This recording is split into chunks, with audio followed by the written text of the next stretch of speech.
Hello again, everyone, and welcome back to the Blank Space podcast.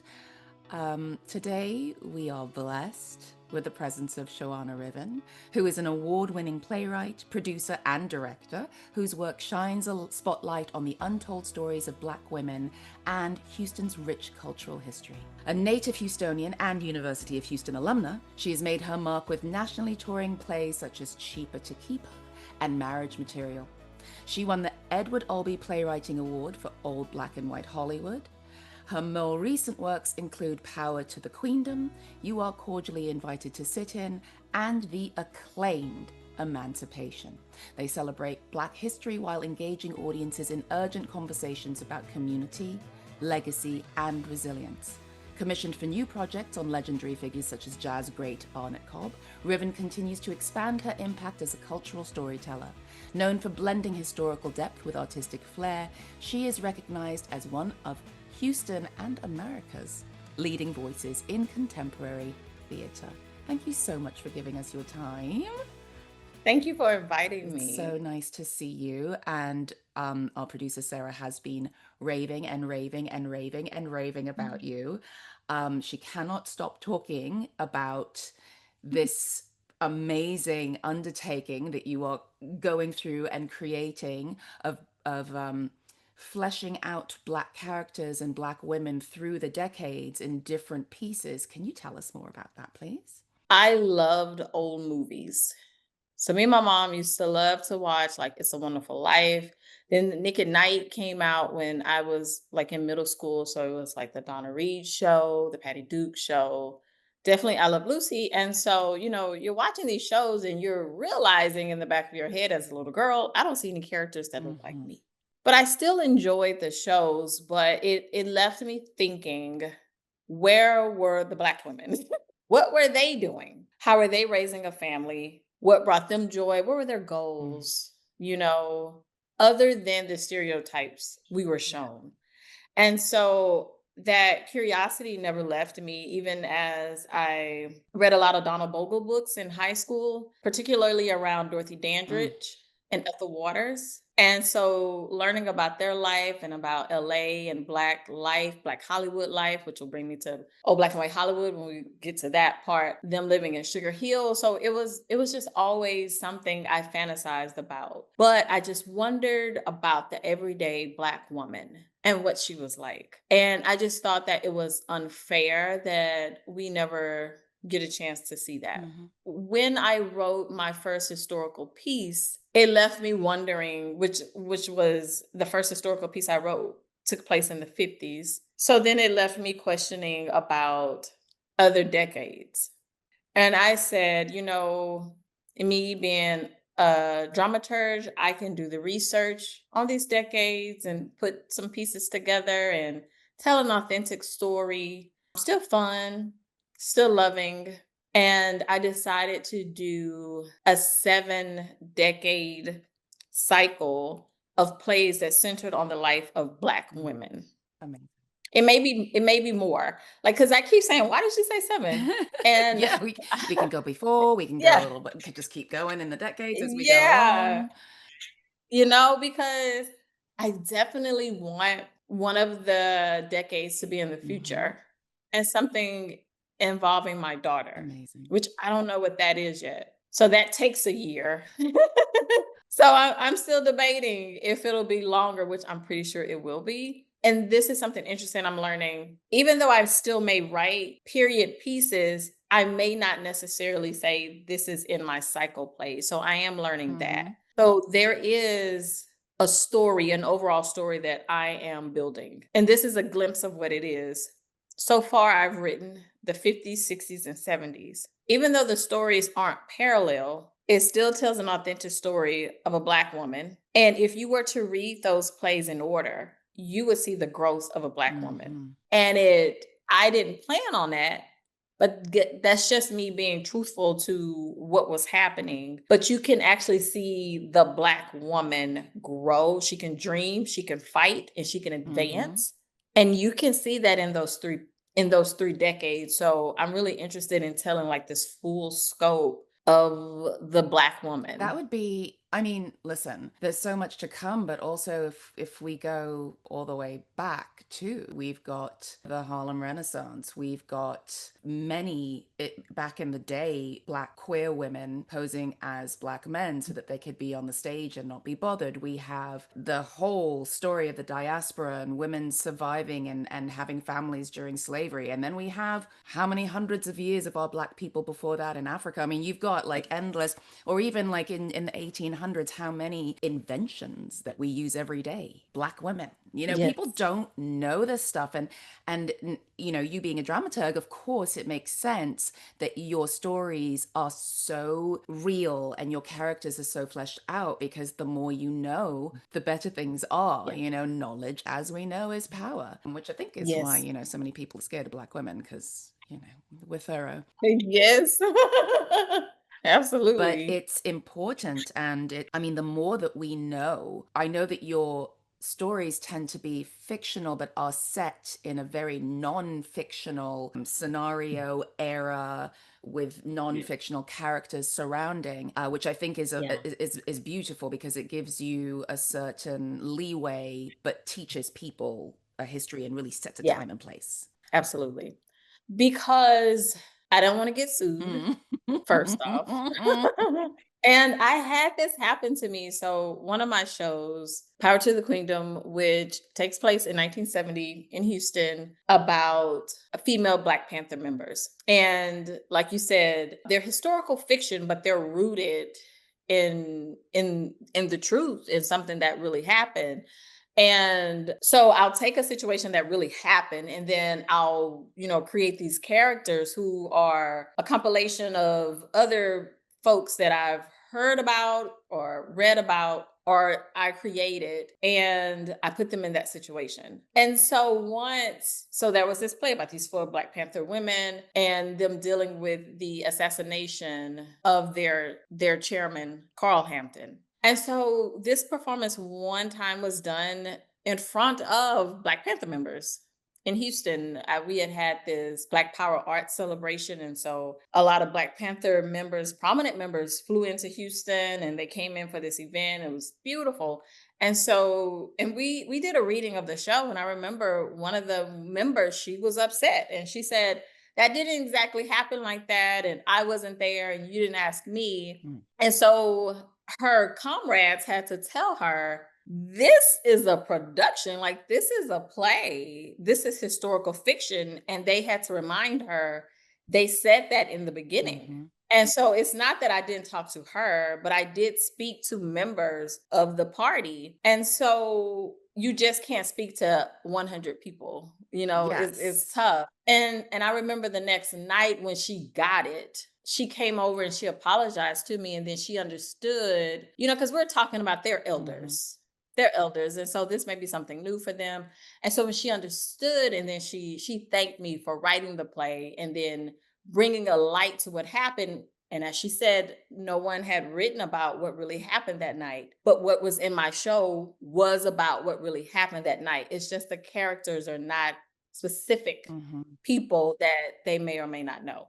So that's why I am cautious of doing that. And like you said, it gives me leeway to do the things that writers need to Right. do, that to help push the story. Now for the Arnett Cobb show that I was commissioned for, I wrote real Mm-hmm. people, but I had the permission from Arnett Cobb's family to do so. And so that's totally Yes. different. Yeah, that's a completely it's a very different thing. And also stories about that era and about the Black Panthers in general, I think are incredibly important, because people really have an idea of what they think the Black Panthers were, and they don't know No. so many things that the Black Panthers did that were community based, that protected children, that, you know, they don't know that side. And it's so important for people to understand that this group was forced into existence because the American government was not taking care of the Black people, Right. period. Right. It's Period. really just about that, you know? And Yeah. so this type of storytelling is so important. And like you said, taking artistic license allows you to tell the story in a way that makes sense to people who may not otherwise be able to open their minds wide enough to really see what's Yeah. happening. Yeah, absolutely. Yeah. Absolutely. There was another show I did about the sit-in, the first sit-in demonstration that happened here in Houston, performed by Texas Southern University students in 1960. And it was 13 students that first did that demonstration. And so I think there are two surviving members of that 13. And one of them came to the show and she cried Mm. afterwards. Like she totally got it. She cried afterwards and she got up and she, made a statement and she said, that we got it right.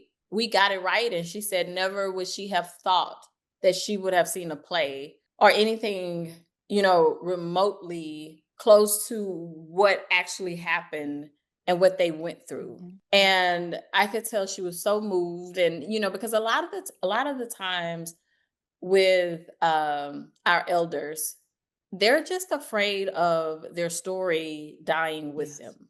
And in the climate that we're in today, with so much erasure happening, the stories have to live on in some sort of way. And, you think about Alex Haley Mm. Roots, that story was only there because of Yeah. storytellers. Yes. And I mean, the thing is, when you look at history that is taught, right? The history that is Hmm. taught the most puts those people in a position of power because you see them all the time, which is why we think of Europeans and white people a certain way. If we saw more history about the LGBTQ community and Black people and Asian people and Latino people, we would be able to be in a position of power as well. And it makes so much sense that the elders are terrified that our history will be erased because it has always been erased. That has always Right. happened. And now that Right. these little stories are coming out, as you said, people are getting so, I mean, the way people are reacting to it is just out of order. Yeah. It's, Yeah. how do you Absolutely. feel about that and also like book bans on like things, not just Black books, but things as benign as books for children about other Black children? How does that make you feel? Yeah, it makes me angry because is it history or not? Yeah. It's history. Right. It's history. It happened. So we are who we are because of our past. That's Mm. everyone. If someone wanted to understand why I am a certain way, I can sit down and tell you about my Mm. childhood. And then you can understand. If I need to heal and if I go see a therapist, they're not just going to say, well, do this. And then you won't have to deal with that anymore. No, they're going to say, let's talk about your childhood. Let's talk about your past. Let's talk about why you're triggered here in order to heal. Because there are certain things in this country as a Black person we can't escape. And that there are people that are always going to remind us that we were once slaves in this country. Mm. That part we can't erase, but we're going to be reminded of that. Unfortunately, not in my home. I have a daughter, not in my home. We don't talk about hate. We love all Right. people. However, there could be other kids around my daughter that could joke on her or mention to her that her folks or her ancestors were once slaves. Okay, well, that makes Black kids not feel so good. So why not have the stories of how we got from that point to this point? And there's a book I read in 7th grade called Roll of Thunder, Hear My Cry. And it was a hard book to read, I remember in 7th grade. But after the fact, it just helped me understand so much about how Black families survived during that time and then how they dreamed and, the dreams and goals that they had for their kids and the obstacles that they had to deal with. Because you can look at a story like that and you'll say, oh, so that makes sense why this is happening today. Right. So it's an origin to it. That story in particular, I have a copy of it. It is now on the banned book Mhm. list. Why? I don't know. It's a Black family in Jim Crow era. I forgot what city they were in, but I know why. for whatever I reason. know why. The Uh-huh. reason is Yeah. because we are not allowed to exist. there are too many people who do not want us to exist. If you think about, I mean, how stupid it is. It's like, okay, so we can talk about your history from your side, but we can't talk about any quote unquote minority person's history. How does that Yeah. actually make sense? It doesn't. But it's because they don't Right. want us to exist. If we're not spoken about, none of us exist. And Right. I don't know what the fear is about, why we are not able to exist, but and why can't we tell the story of slavery from the viewpoint of Black people were enslaved by this set of people, not Black people were Yeah. slaves.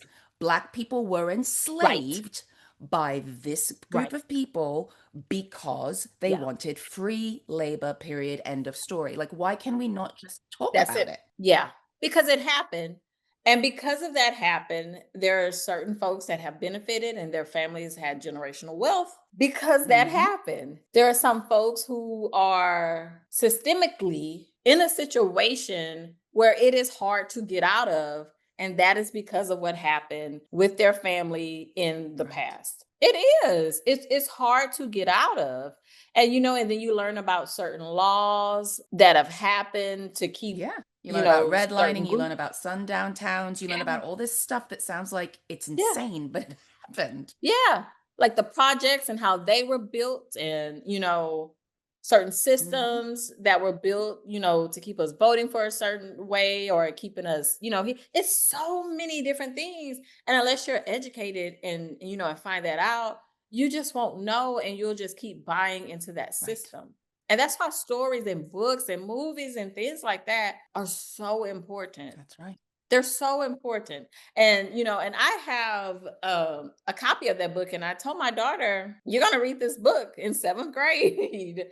I actually wanted her to read it this past summer, but she got somewhat busy, I guess. I don't know. But she's gonna read that Yeah. book, you Yes. know? If we just look at how many more plays and movies and books have come out about not only about our history, but about why other people need to learn our history and how those people can work on their own fragility and their own fear to include us. If you look at Yeah, that, that is an indication that there are non Black people who have learned about our history and think that we deserve the opportunity to speak more about it, which just goes back to why absolutely. you need to be educated about other people. Right, That's right. To understand, to walk in our shoes, to have an open mind, to not be so black and white. exactly, literally, Yeah. to literally not be so Yeah. black and white. Yeah, Yeah. it's so Yeah. important. And I don't think, I don't know when it's going to stop this idea that if you write if you write a Yeah. play about the Black Panthers, it's militant and it's, fiery and it's this and that. But if you write a book, if you're a white man who writes a book about the Salem witch trials, it's fine. Yeah. Like, Yeah, or yeah, Hitler, yeah, like, that's okay. No, it's not. Like, why is that right. okay? And that's also speaks to why there are a variety of certain shows and we lack representation. It's like we only get one family comedy and then we only get one black medical show or one, it's always the Yeah. Or one. there's the one Black character, or Yeah. I mean, I've lost roles Yes. because they already had a Black actor on the cast, and I'm like, Okay, I mean, is the whole thing going to implode if a second That's person's on it?" All right. It's right, just like, right. that whole like, well, will we give you a seat at the table or not? And they really don't like I mean, we're like, listen, I don't need a seat at your table. I've got my own table. And over there I sit at Right, the head. right. So they don't like Yeah, that. and it's okay to do it to us. I remember, my favorite romantic comedy is Boomerang with Eddie Hmm. Murphy, and he was being interviewed, and I can't remember which late night talk show host it was, but he said he got a lot of slack for that movie because it wasn't many white people in there, and then the few white people that were there, they were perceived to be racist. Mm. And so he was like, well, basically, when y'all do it, it's not a big deal. It's normal. So this could be a world, but they told him that they've never seen a world of educated Black people thriving, doing business, falling in love, and all of that without any trauma. And they just thought that that was unreal. I mean, well, if they hadn't, burnt down all of our, black cities that were Yeah. thriving, in the 1800s, Right. then maybe people would know. Yeah, yeah, absolutely. Yeah. We could have a ton of examples. Yeah, I mean, it's simultaneously infuriating to me, but also I get very inspired when I speak to women like you because I know how Mhm. many of us there are who are still trying to push that line and, how very dangerous it actually can be to be a person who is Yeah. like, I am going to put how I feel out here on a stage. This is how I feel and this is what I'm doing, and it's real, it's all real, and I Yeah. know that people are going to be threatened by it, and I still have to do it because my people need to be Mhm. seen. I mean, the emotion that you were shown by those women after your show is Mhm. probably because one of the main things any human being wants is to be seen and heard, and to see someone up there speaking their message, living their life, and all these other people see her up there must be Yeah. so profound. Yeah, it definitely is. It definitely is. The show that Loft Ensemble done, that show, and this is what's weird. I believe, and I don't normally talk like this, but and more power to those that do, because it's always interesting to hear those sides of the stories. But I believe there was someone from the past that wanted that story to be told. I think in some way that was someone's real Mhm. story. And the reason why I say this is because I'm a huge fan of Diane Carroll. And initially, Old Black and White Hollywood, I was wanting to write something about her life and her and Sidney Poitier and that story. Then I said, no, I don't want to do that because of, like I said, like I can't write her story. I don't have permission. And so I leaned into comedy, which I love. So all of my shows, for the most part, no, I would say all of them, they will have a sense of comedy, if not full on a comedic show and a love story. Because I believe Black women deserve the right to love, and I believe we deserve the right to laugh. Mhm. So I'm going to have those elements in a show. And so I said, okay, no, I want to write a show about a female Black comic in the 50s.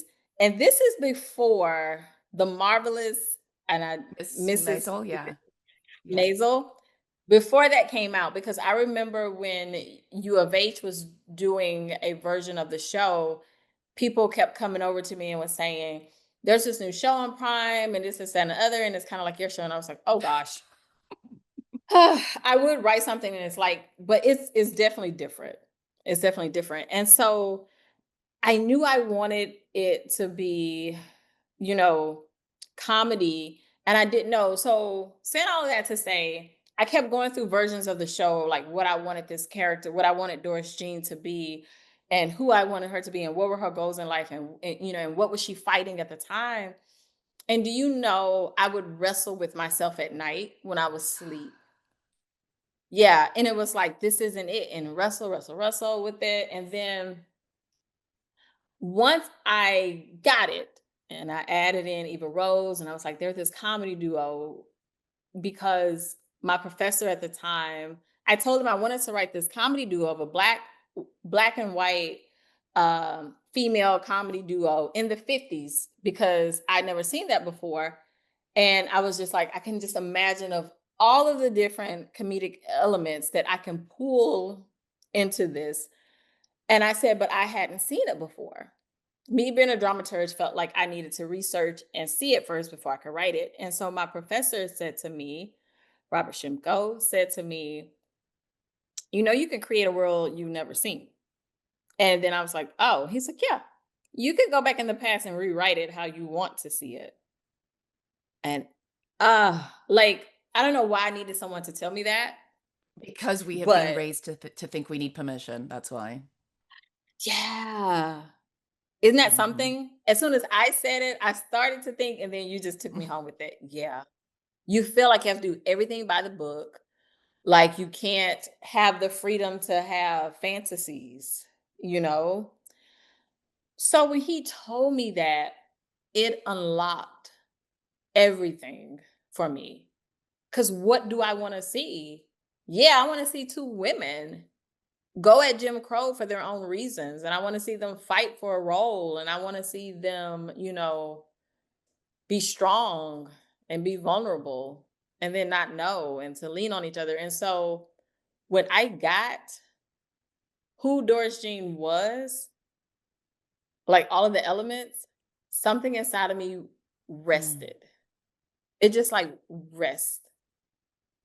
And I was like, and this is just my own belief. I was like, I wonder, I wonder if someone was trying to speak to me through. And I found out later, Hattie McDaniel used to be a comedian. Wow. Mhm.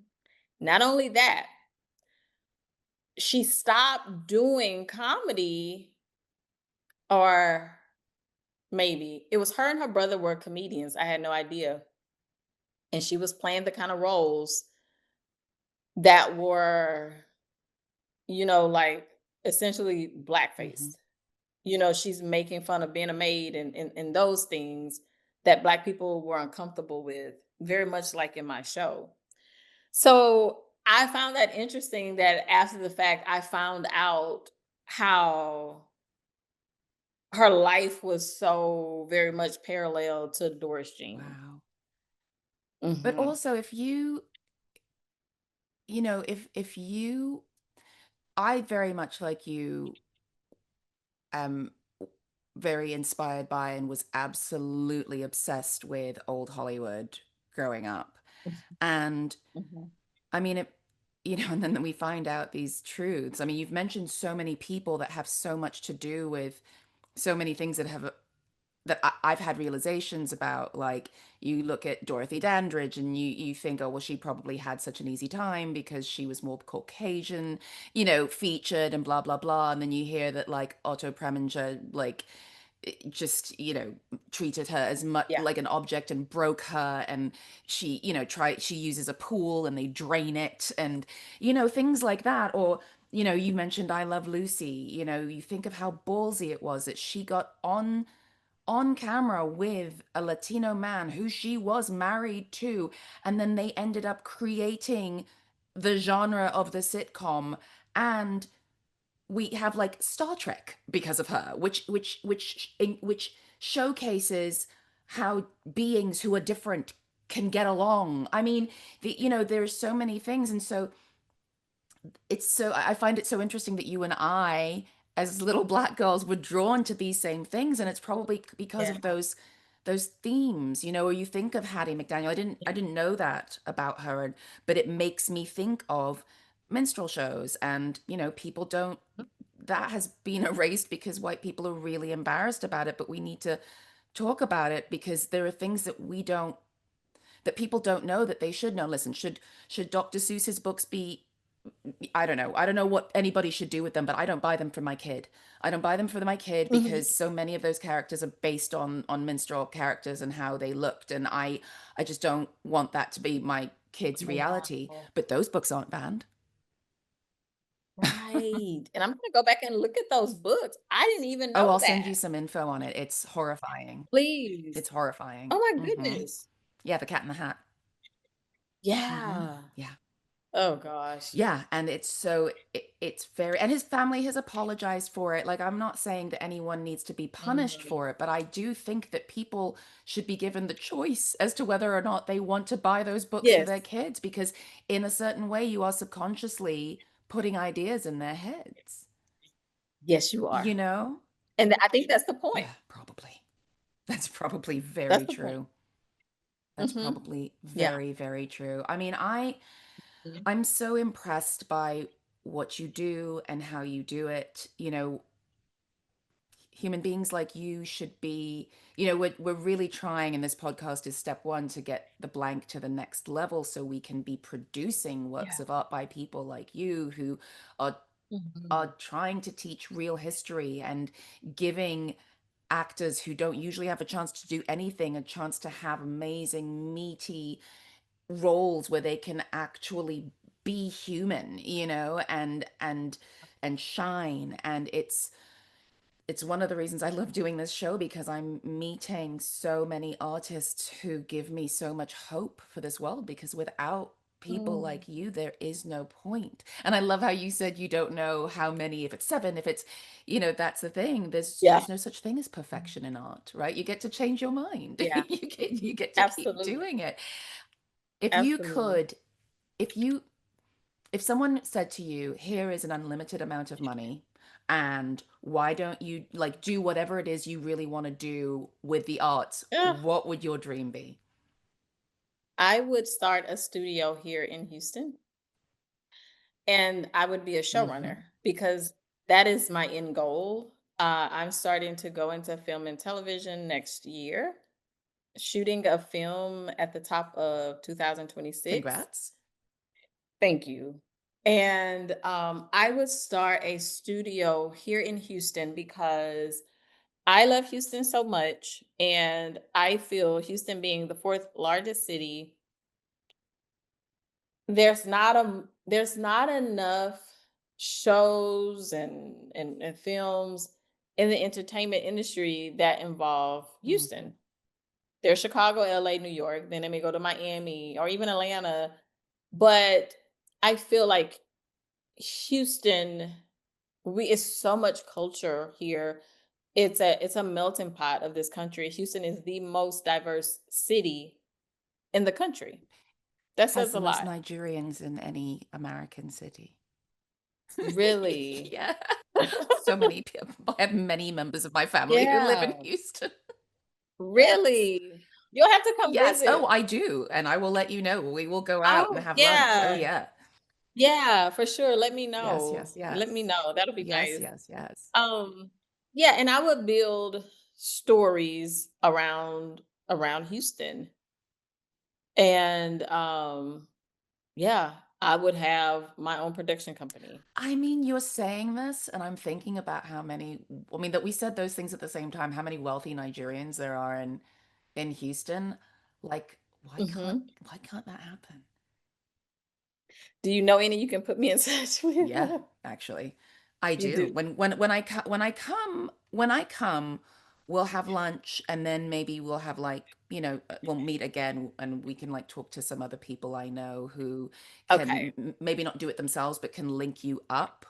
Because I Yeah. mean, why not have that going on in Houston? Even all you need is to have like one like warehouse, you know, something large Yeah. enough to like put a few stages on and have your offices in. Yeah. That's it. Yeah. I wish it could be the Astrodome Ooh.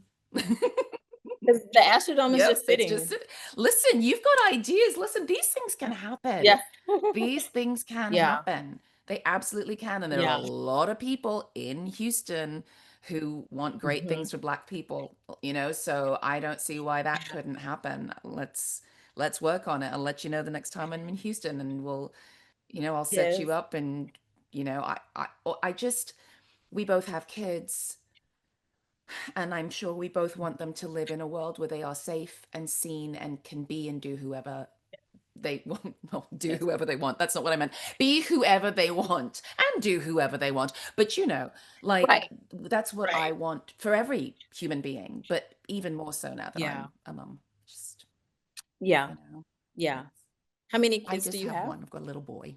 Oh. Mm-hmm. Oh, you have a little Yeah. boy. Okay. I have one Yeah. daughter. It's um it's amazing how I've always, you know, believed in being of service and, trying to be a good person, but once that kiddo Yeah. comes along, it's like, okay. Yeah. Let's make this happen. Yeah. Thank you so much for this time, and thank you for what you do. And I'm hoping that at some point in the not too distant future, we can have some of your shows on our stage, because it's very important, very, very important. You are a shining light and so incredibly talented. And I hope you're watching this on the YouTube, because also drop dead gorgeous. Oh, thank you. Beautiful. Thank you so much. You are too. Get out of here. I'll take it. Yeah, you are. But yeah, so you're gonna have to keep us posted on the film Mhm. and all of that stuff as well, because I'm very interested in seeing what goes on there. I want to watch it. Your Yeah, writing is just so fantastic. And thank thank you you. to everyone who has joined us today.